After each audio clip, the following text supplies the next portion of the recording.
Everyone thought they knew what they were watching. A rookie season. A feel-good story. A small-town star finally getting her shot on the biggest stage. That's how it was packaged. That's how it was sold. That's how most people consumed it. But that version of the story collapses the moment you stop looking at box scores and start looking at behavior. Because leagues don't react the way the WNBA reacted when everything is normal. Veterans don't talk the way they talked. Executives don't move the way they moved. Sponsors don't suddenly tighten their grip unless something far bigger than basketball is happening underneath the surface. What we're actually witnessing isn't a rookie debut. It's a hostile takeover disguised as a basketball season. While highlight reels focused on logo threes and assist totals, a completely different conversation was unfolding behind closed doors. One about leverage. One about control. One about what happens when a system built on scarcity suddenly collides with a player who doesn't need the system to survive. For decades, the WNBA operated on a very specific balance. Players needed the league more than the league needed any one player. That imbalance shaped everything: salaries, travel conditions, media exposure, and even who was allowed to become the face of the sport. Stars came and went, but the structure stayed intact. The league held the power. Always. Then Caitlin Clark showed up and bent the math. Not gradually. Not politely. Not on the league's timeline. Almost overnight, arenas that struggled to sell tickets were selling out in minutes. Games were being moved to larger venues because demand outgrew supply. Viewership numbers didn't just rise, they exploded past benchmarks that had stood untouched for years. Jerseys vanished as fast as they were restocked. Broadcasters suddenly treated regular season games like primetime events. From the outside, this looked like success. The breakthrough moment women's basketball had been waiting for. Inside the league, it felt like panic. Because growth that happens this fast doesn't stabilize a system. It stresses it. Every spike in attention exposes weak points that used to stay hidden. Every new fan asks questions the league never had to answer before. And every dollar flowing enforces uncomfortable conversations about who actually deserves credit for making it happen. That's the part no one wanted to say out loud. This wasn't just a new star joining the league. This was a new center of gravity forming. And the people who used to control the orbit could feel themselves drifting out of position. The tension didn't start with a hard foul. It didn't start with a podcast comment. It didn't start with an Olympic roster decision. It started with something far quieter, far more dangerous. A signature on a piece of paper. Because once that deal was signed, Caitlin Clark stopped being just another employee in the system. She became an asset. A protected one. A profitable one. And most importantly, an asset whose value extended far beyond the league's ability to contain her. That single shift rewrote every relationship around her. With veterans, with executives, with media, and with the commissioner herself. And the league was completely unprepared for what happens when the player suddenly has more leverage than the people running the building. What followed wasn't chaos by accident. It was chaos by exposure. Long-standing resentments surfaced. Old hierarchies cracked. Leadership hesitated when decisiveness was required. And silence, more than any statement, revealed how fragile the power structure really was. This story isn't about three-point shooting. It's not about popularity contests. And it's definitely not about jealousy in the shallow way people try to frame it. It's about what happens when a league built to move slowly is forced to sprint. It's about what happens when the money arrives before the infrastructure. And it's about what happens when the person driving the revenue isn't waiting for permission anymore. Because once the balance breaks, there's no going back to the way things were. And the moment that balance snapped didn't happen on a basketball court. It happened the instant the league realized it was no longer in control of its most valuable player. The moment everything shifted didn't happen during a game. It didn't happen after a viral highlight. It didn't happen during a press conference. It happened quietly, behind closed doors, when a deal was finalized that most fans didn't fully understand at first. Because on the surface, it looked like just another endorsement. A sneaker contract. A brand betting on a promising young star. But that's not what it was. That deal rewired the entire power structure of women's basketball in one move. For decades, the economic reality of the league followed a familiar pattern. Players relied on salaries that barely reflected their value. Endorsements existed, but they were supplemental. Nice bonuses, not leverage. No matter how popular a player became, the league always remained the primary source of income, stability, and opportunity. That dynamic kept control centralized. The league set the rules, and everyone else adjusted. This deal shattered that arrangement. Suddenly, the financial center of gravity shifted away from the league office and toward one individual player. Not because of favoritism, not because of hype, but because the numbers made it unavoidable. The scale of the agreement instantly placed her in a category the WNBA had never dealt with before. A player whose off-court earnings dwarfed the system she was technically employed by. That changes everything. When a player makes more in a single year from a sponsor than most professionals make across entire careers, the traditional hierarchy stops functioning. Fines lose their bite. Discipline becomes delicate. Optics start mattering more than authority. The league can no longer act like a boss. It has to act like a partner, whether it wants to or not. And that's where the discomfort began. Because this wasn't just about shoes. It was about protection, about brand value, about risk management. That kind of investment doesn't come without expectations. Any threat to the player, physical, reputational, or cultural, becomes a threat to the sponsor's bottom line. Suddenly, decisions that used to be internal basketball matters carried corporate consequences. The league wasn't prepared for that level of scrutiny. They were used to controlling the narrative, used to moving slowly, used to solving problems quietly, out of public view. But now every decision carried weight far beyond the standings. Every incident had ripple effects, and every mistake became more expensive. The most uncomfortable truth was this. The rookie didn't need the league anymore. She still played in it. She still represented it. But financially, strategically, she had options. Real ones. And when a system built on control realizes it no longer holds exclusive leverage, fear sets in fast. That fear didn't show up in official statements. It showed up in hesitation, in silence, in inconsistent enforcement. Because once the balance breaks, everyone starts watching their step. And that imbalance didn't just make her more powerful. It exposed how fragile the old system really was. Because now the league wasn't just managing a season. It was managing an asset it couldn't afford to mishandle. And that created a tension that was only just beginning to surface. Once that contract was locked in, the relationship quietly flipped. On paper, she was still a WNBA player. She practiced with the team.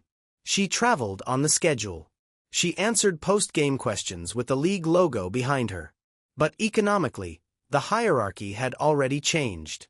And everyone involved understood it, even if no one wanted to say it out loud. Because that deal didn't happen by accident. Before the final decision was made, multiple brands were circling aggressively. This wasn't a casual endorsement pitch where a company sends over a mood board and hopes for a meeting. This was a bidding war. Full presentations.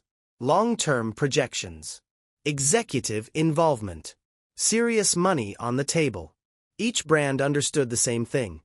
Whoever secured her wasn't just signing a player, they were buying the future face of women's basketball.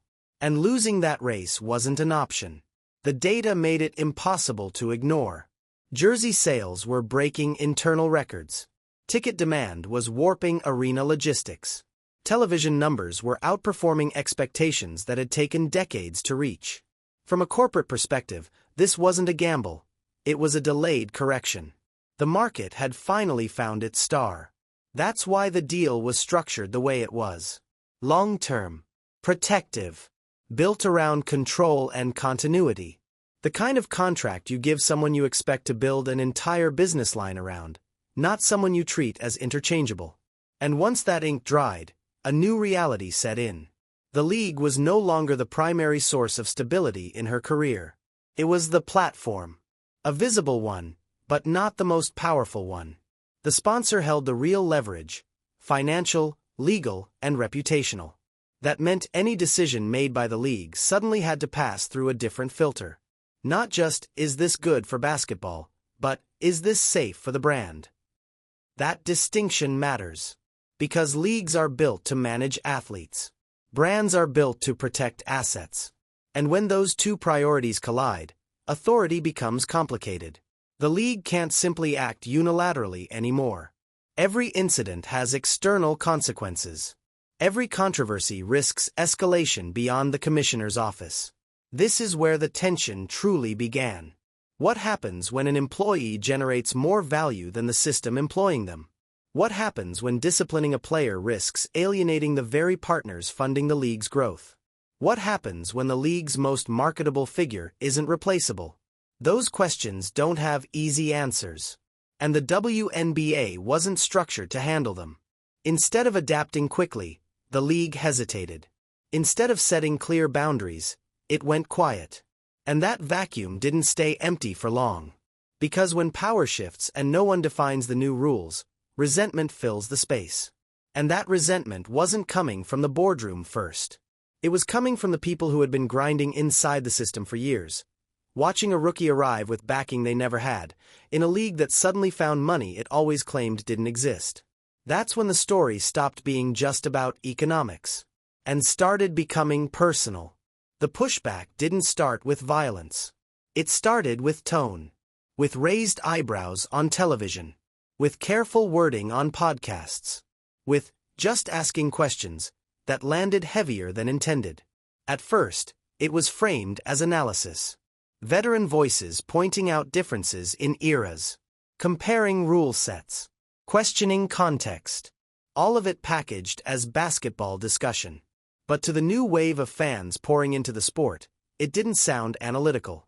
It sounded defensive, like a gate quietly closing.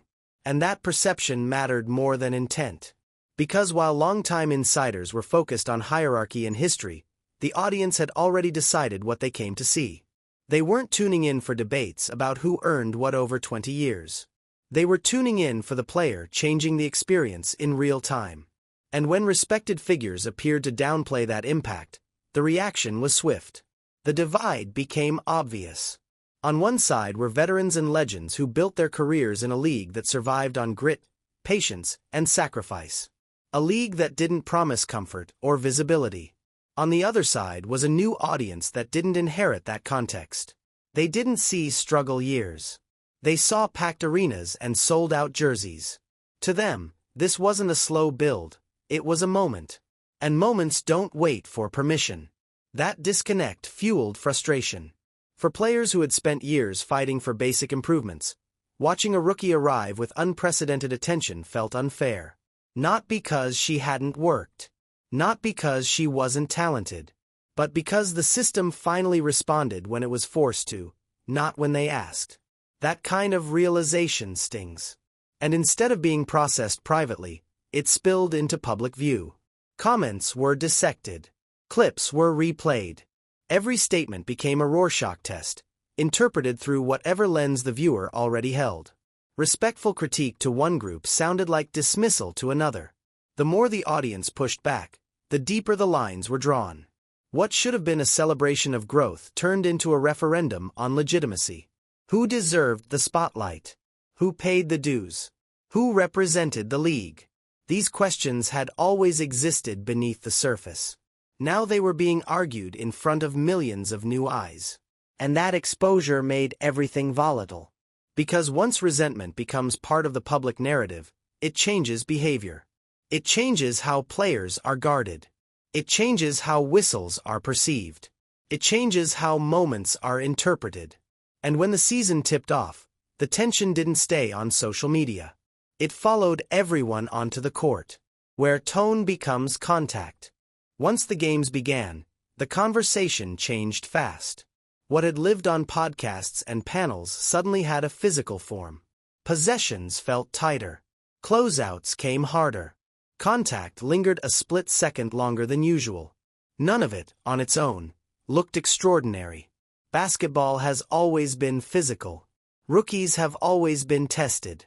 But context changes everything. When certain moments repeated, When the contact seemed disconnected from the play itself, perception shifted.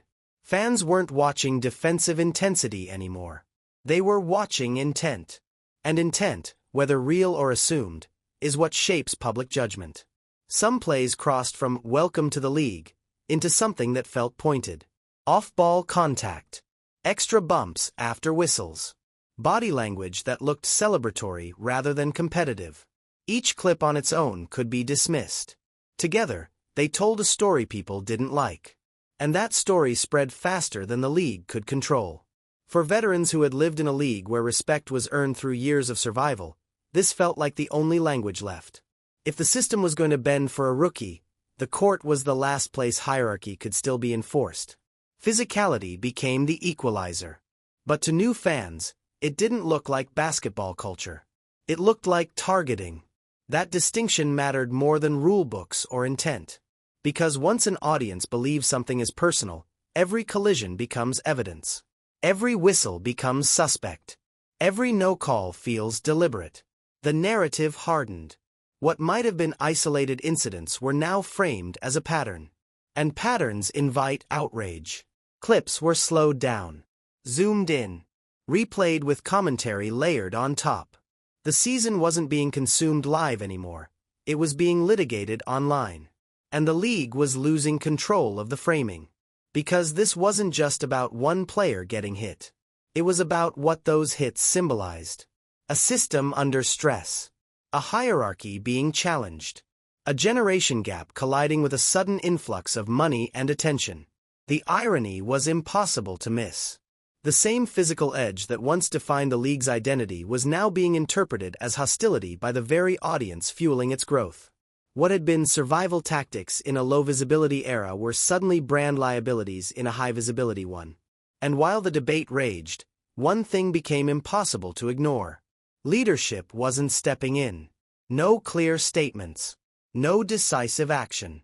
No effort to reset the temperature. The court had become the stage for a larger power struggle, and the person tasked with protecting the integrity of the game was nowhere to be found.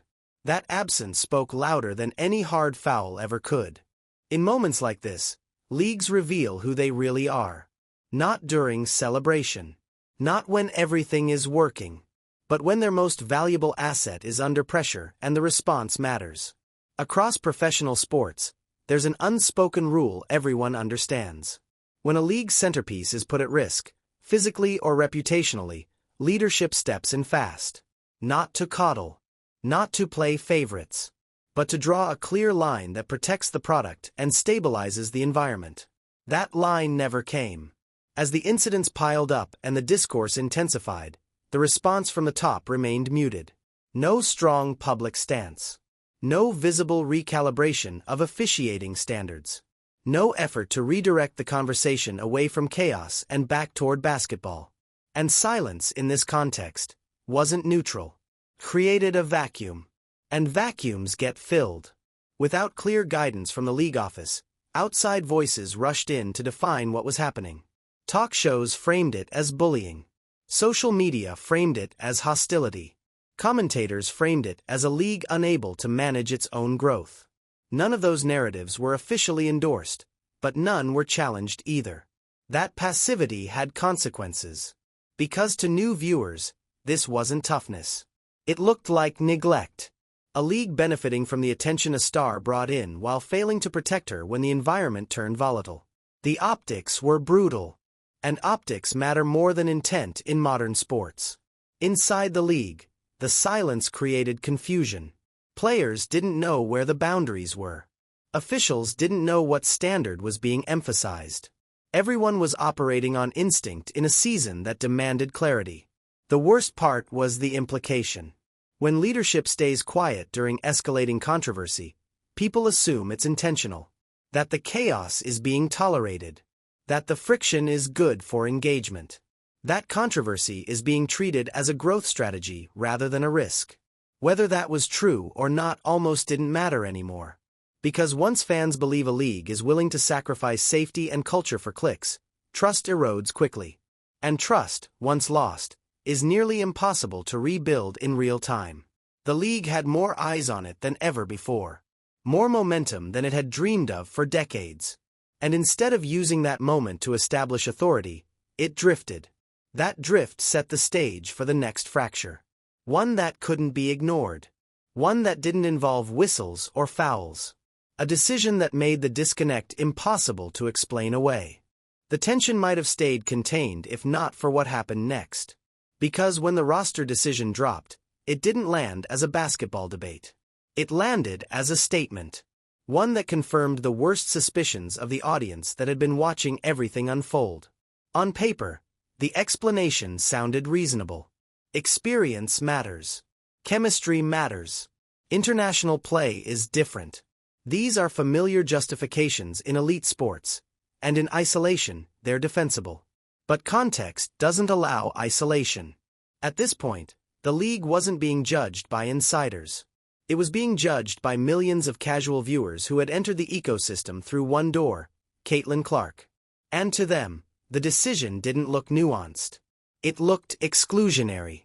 Here was the most visible player in the sport. Healthy. Available. Driving record viewership. And the establishment said no. Not later. Not next cycle. No. For longtime fans, this might have felt like a normal merit-based decision. For new fans and corporate partners, it felt like gatekeeping in real time.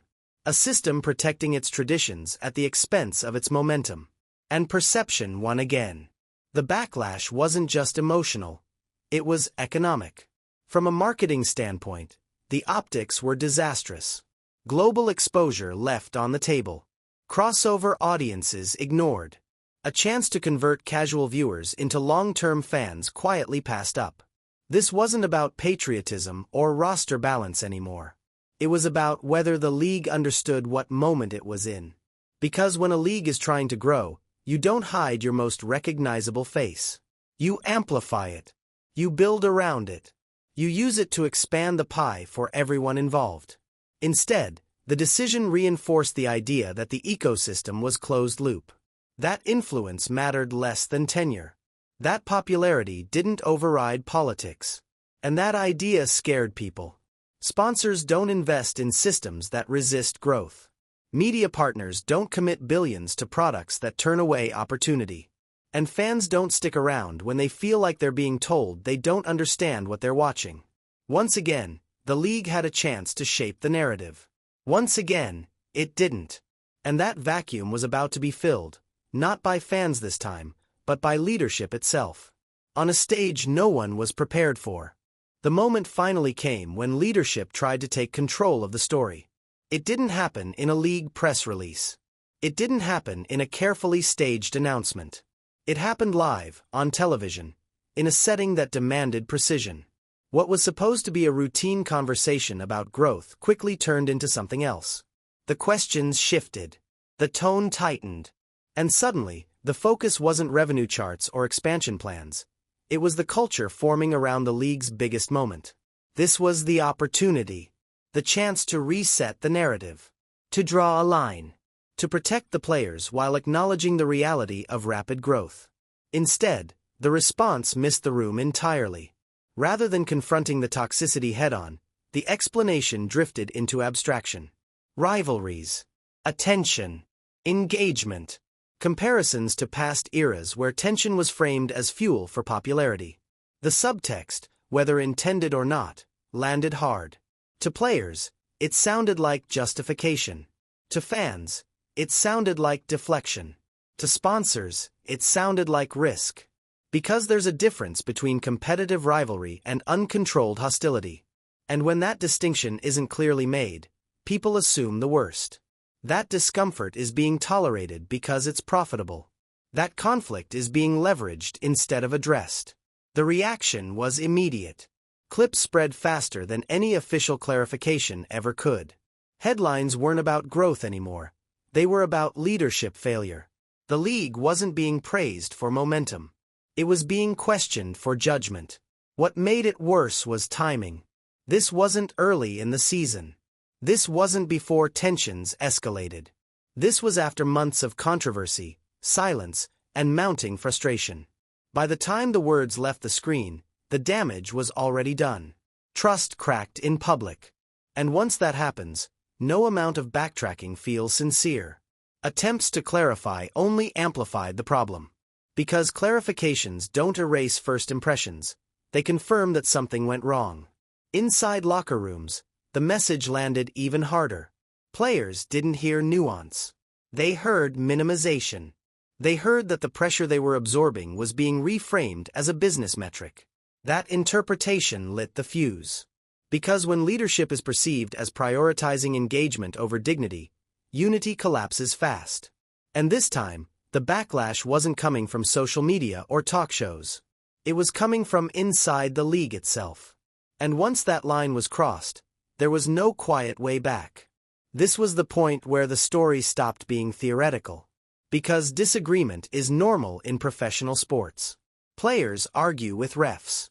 Fans argue with coaches. Media argues with everyone. That noise is expected. It's manageable. What happened next was different. The response didn't come from anonymous sources or leaked frustration. It came formally, publicly, in writing. And it didn't sound like frustration. It sounded like a warning. When the players' union stepped in, the tone changed instantly. This wasn't about one interview clip or one bad comparison. It was about leadership. About responsibility.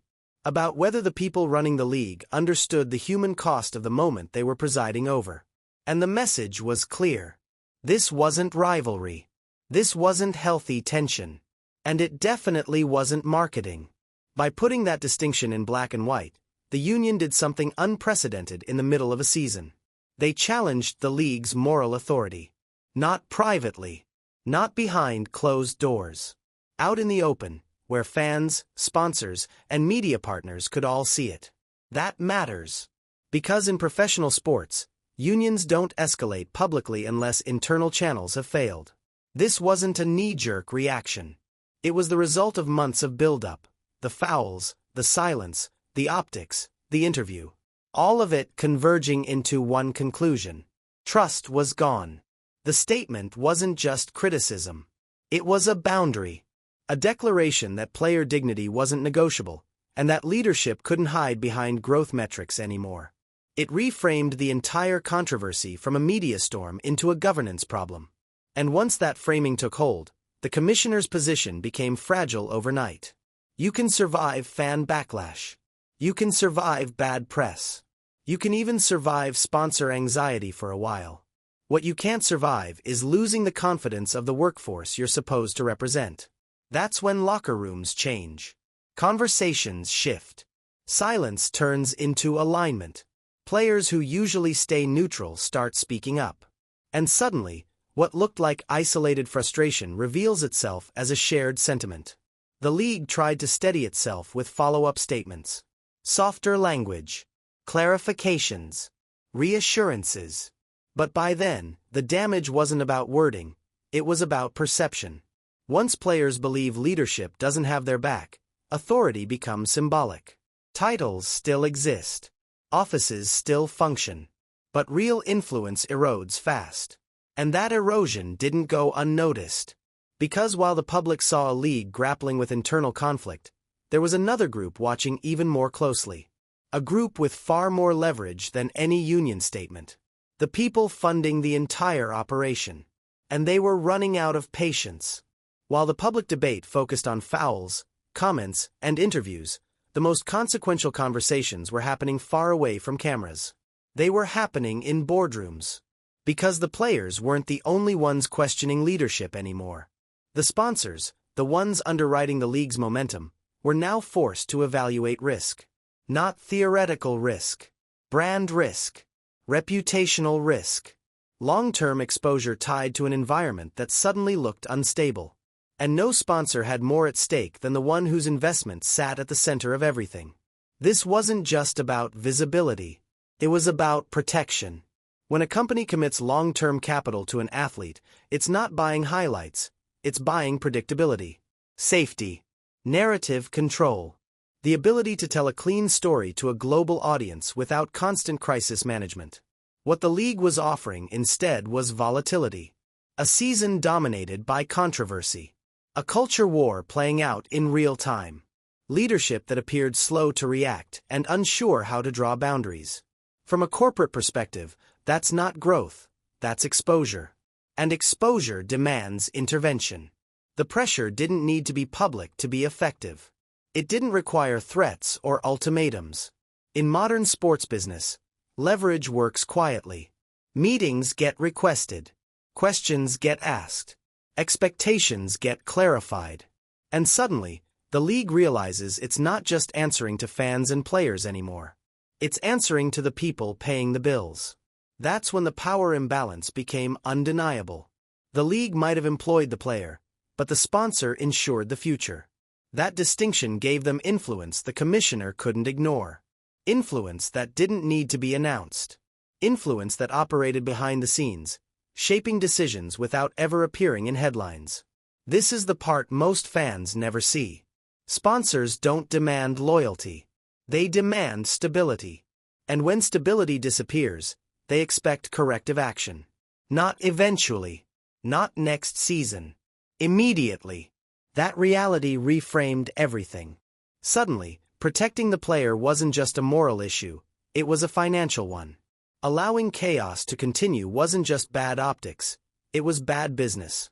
And the league's margin for error shrank overnight. The irony was striking. The same investment that accelerated the league's growth now exposed its weaknesses.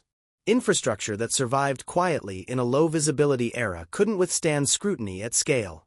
Decisions that once flew under the radar were now subject to corporate oversight. And through all of this, the person at the center of the storm remained silent. No statements. No social media battles. No public demands. That silence wasn't absence. It was leverage. Because when someone doesn't need to speak to be heard, it means others are already speaking for them. Agents. Networks. Sponsors. The league could feel the pressure closing in. And it knew something else too. If it couldn't adapt, it wasn't just risking embarrassment. It was risking losing the very force driving its resurgence. And that's when the quietest move of all became the loudest signal in the room. What made this moment so destabilizing wasn't anything Caitlin Clark said. It was what she didn't say. No press conference. No public demands. No carefully worded statements pushing blame upward or sideways. In an era where controversy is usually met with instant reaction, her silence stood out. And that silence wasn't accidental. It was structural. Because by this point, she didn't need to advocate for herself. Her value was already being articulated, just not by her voice. Television ratings were doing it. Ticket prices were doing it. Sponsorship projections were doing it. Entire scheduling decisions were bending around her presence without a word being spoken. That's real power. In professional sports, the loudest voices are often the least secure. The people who feel unheard are the ones forced to speak. When someone stays quiet and the system still moves around them, it's because the leverage has already shifted. And everyone inside the league understood that. Every time games were relocated to larger arenas. Every time broadcast windows were adjusted. Every time security protocols were tightened. Those weren't favors. They were acknowledgments. The league wasn't responding to demands, it was responding to gravity. What made this especially uncomfortable for leadership was that there was no pressure point to push back against. No statement to rebut. No behavior to discipline. No controversy she personally created. Everything unfolding around her was reactive, not instigated. That left the league in a defensive position. Because how do you regain control when the most influential figure in your ecosystem isn't breaking rules, isn't complaining, and isn't asking for anything publicly? You can't frame them as disruptive. You can't discipline them. You can't marginalize them without looking self-destructive. All you can do is adjust. And adjustment requires admitting the old model no longer works. This is where the shift becomes irreversible. 4 years, influence in the league flowed from tenure. From institutional loyalty. From surviving long enough to earn a voice. That system made sense when attention was scarce. When growth was incremental. When the league could afford to prioritize internal balance over external demand. That era is gone. Now influence flows from attention, economics, and reach. From the ability to pull millions of viewers into a product that used to struggle for relevance. And once that reality sets in, the hierarchy rewrites itself whether leadership approves or not. Caitlin Clark didn't challenge the system head-on. She outgrew it. And that distinction is what made this moment so dangerous for the league's existing power structure. You can fight rebellion. You can suppress dissent. You can even weather controversy. What you can't fight is obsolescence. Because when the system realizes it needs one player more than that player needs the system, the negotiation is already over. The only question left is how much damage gets done before everyone accepts the new reality. And as the season moved forward, it became clear this wasn't just about managing a star. It was about whether the league itself was ready to survive the era she forced it into. By the time the dust began to settle, one thing was impossible to deny. The WNBA that existed before Caitlin Clark is gone. Not evolving. Not adjusting. Gone. What replaced it is something far bigger, far more valuable, and far more dangerous to mismanage. Expansion plans suddenly accelerated. New markets were approved. Media rights ballooned into figures that once sounded impossible. Salaries began creeping upward. Charter flights, once dismissed as unrealistic, became reality almost overnight. On paper, this looks like progress. But progress doesn't erase exposure. It creates it. Because the same surge that brought money and attention also stripped away every excuse the league used to rely on. When resources arrive, incompetence becomes visible. When millions are watching, silence becomes a statement. And when one player is clearly driving the engine, leadership can no longer hide behind the idea that it's bigger than any individual. That illusion shattered this season. This was never about three-point shooting or rookie hype. It was about an administration built for a low-pressure environment suddenly being forced to operate like a major sports business. And when that pressure hit, cracks formed everywhere, in discipline, in communication, and in decision-making. The commissioner's real failure wasn't saying the wrong thing on television. It was failing to recognize the moment she was in. A moment where player safety, public trust, and sponsor confidence mattered more than engagement metrics. A moment that required decisive leadership, not corporate hedging. A moment where protecting the league's future meant protecting the person generating it. Instead, hesitation ruled. Silence lingered. And by the time action became unavoidable, the narrative was already lost. The irony is that none of this required Caitlin Clark to do anything extraordinary beyond being herself. She didn't campaign for control. She didn't challenge authority publicly. She didn't demand structural change. She simply revealed how outdated the structure already was. That's why this story feels so final. Because once a system is exposed at this scale, it doesn't get to quietly revert. The next commissioner, the next CBA, the next era, all of it will be shaped by this season. By the realization that the league is no longer a niche product managing scarcity, but a mainstream business managing expectation. And expectation is unforgiving. The veterans still matter. The history still matters. The culture still matters. But the rules of power have changed. The money is watching. The networks are watching. And the player who forced the transformation doesn't need to say a word to prove it. The takeover is complete. What happens next depends on whether the league chooses to evolve with the reality it created, or keep fighting a future that already arrived. If you made it this far, you already understand this isn't just another sports story. So do me a favor, subscribe to the channel, like the video, and drop a comment with your take on where the league goes from here. Low subscriber count or not, conversations like this grow when people actually engage. And your interaction directly helps push this discussion to a wider audience.